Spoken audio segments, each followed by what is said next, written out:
معرفة.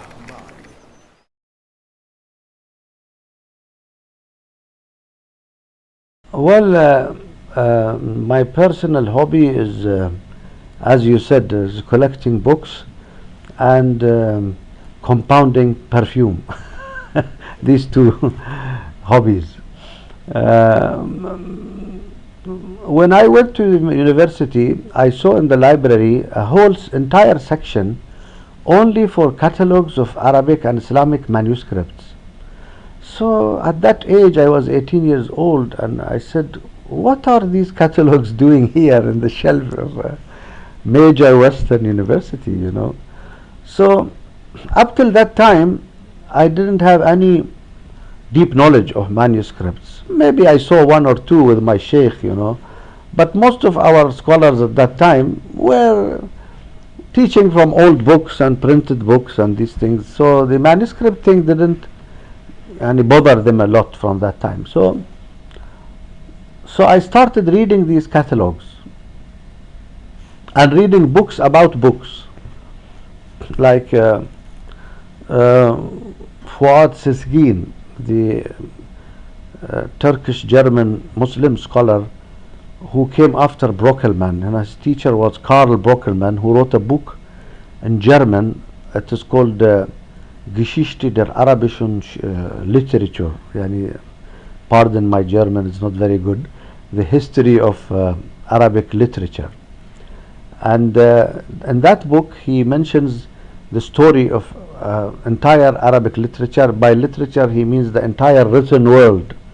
So he starts with Quran and Hadith and Tafsir and Fiqh and poetry and logic and everything, and in each field he tries to catalog the existing manuscripts or printed books and which libraries of the world.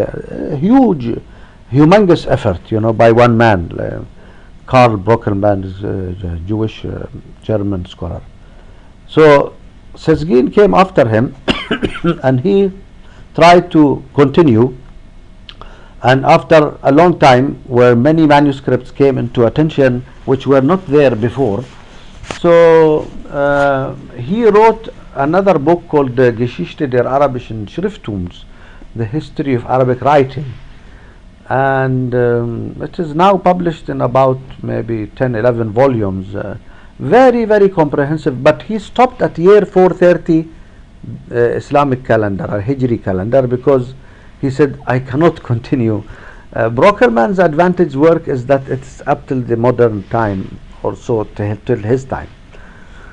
So I was reading these books, and after reading these books and the manuscript catalogs, I understood that what is printed from the Arabic literature, the entire, you know, books, is less than 10%, and more than 90% of our books are in manuscript form.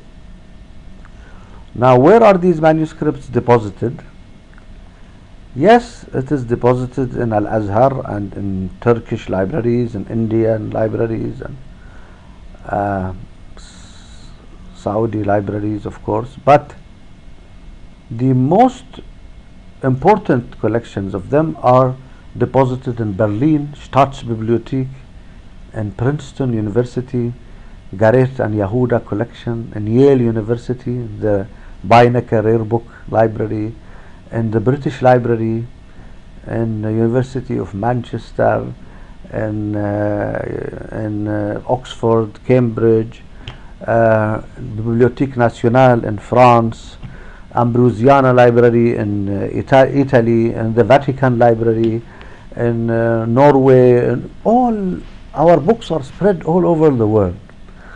Very rich manuscript, which I think is even much richer than any Greek or Hebrew or any of these, you know, classical world, Latin. So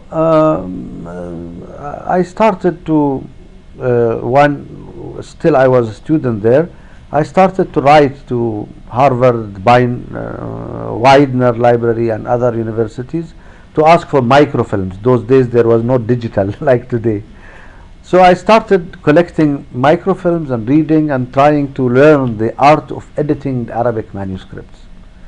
And as time passed, and opportunities came during my business travels, during my lecture tours, and during meeting my scholars in different parts of the world, in the Arab and Muslim world, areas like Damascus and Jordan and even Mecca and Medina and Yemen and India, Pakistan, other areas.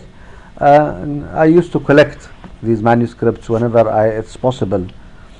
And till today, I am continuing this, you can say, passion or hobby of collecting these manuscripts. And I think now there is lots of attention worldwide to the importance of these books. As you know, for example, even ancient classical Greek didn't reach us directly. Most of their books were lost, and only it came down to us through Arabic manuscripts. معرفة.